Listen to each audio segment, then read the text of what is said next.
BFM Business, émission spéciale L'Aref depuis l'hippodrome de Longchamp.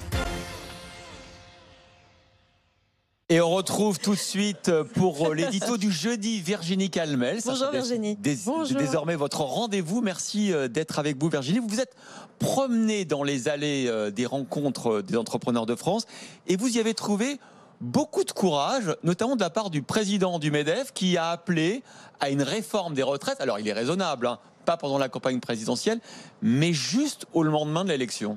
Il a surtout dit qu'il fallait travailler plus. Aussi. Donc c'est vrai que ça, c'est dans l'ambiance générale. Moi, je dirais qu'hier, effectivement, la journée a été mise sous le sceau du courage. Courage dans le discours de Geoffroy Roux de Bézieux, président du MEDEF, et courage aussi dans le discours de Bruno Le Maire, qui a confirmé une mesure importante et quelque part attendue parce que les entreprises ont du mal à recruter. Hein. C'est le paradoxe de cette crise, c'est que finalement, il y a beaucoup d'emplois non pourvus. Alors bien sûr, c'est des sujets d'éducation, bien sûr, c'est des sujets de mobilité géographique, peut-être aussi des sujets de hausse de salaire, mais un point capital, c'est la réforme de l'assurance chômage. Et cette réforme, 1er octobre. Effectivement, Bruno Le Maire a confirmé qu'en dépit de cette période que nous vivons, qu'en dépit de cette crise, eh bien, ce serait bien effectif au 1er octobre. Alors, c'était appelé des vœux des entrepreneurs, des chefs d'entreprise, parce que, une fois encore, dans cette crise, deux écueils majeurs, des pénuries de matières premières, mais des difficultés de recrutement, et ça doit tous nous alerter. Mais, comme vous le disiez, Christophe, le vrai sujet, c'est la réforme des retraites, c'est la baisse de la dépense publique, c'est qu'aujourd'hui, on est quand même à 120% du PIB en dette, et qu'on a dépensé plus de 120 milliards d'aides. Et ça, malheureusement, eh bien, c'est là qu'on sent que la campagne présidentielle est lancée.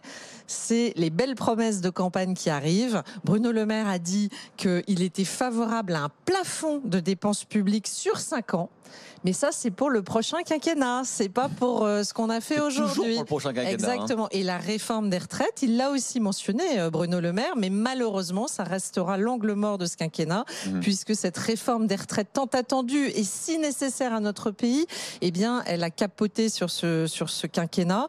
Donc, on sent que la campagne est lancée, que les promesses sont de mise, mais les entrepreneurs sont de bonne humeur. Vous voyez l'ambiance ici à l'Aref qui est extrêmement positive, qui est tournée vers l'avenir, vers la création. Cette phrase de Geoffroy Roux de Bézieux qui me semble clé, on ne crée pas des entreprises pour avoir des aides de l'État, et donc la fin du quoi qu'il en coûte, supportée par l'ensemble du monde économique. Donc une belle journée hier qui va se prolonger aujourd'hui. Il y avait un numéro du Duetis d'ailleurs assez étonnant, effectivement, hier, entre Bruno Le Maire et Geoffroy Roux de Bézieux. Geoffroy Roux de Bézieux qui disait on n'a pas créé notre entreprise pour être aidé, et le maire qui lui répondait mais c'est fini le quoi qu'il en coûte. C'était aussi, et vous l'avez dit, à l'attention des Français, pour que les Français comprennent que maintenant il faut se remettre au travail. Et quand on dit qu'on a des pénuries de main d'œuvre, il y a des salariés qui ont disparu. Absolument, et donc évidemment des secteurs qui sont particulièrement touchés, parce que heureusement c'est pas la fin des aides pour tous les secteurs. Ils l'ont rappelé quand même, hôtellerie, aérien, événementiel, les salons, etc.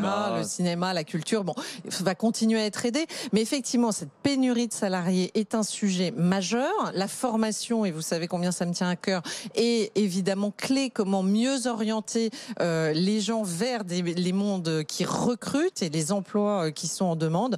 Mais cette réforme de l'assurance chômage va permettre quand même de montrer qu'il faut travailler plus et qu'il faut s'y remettre.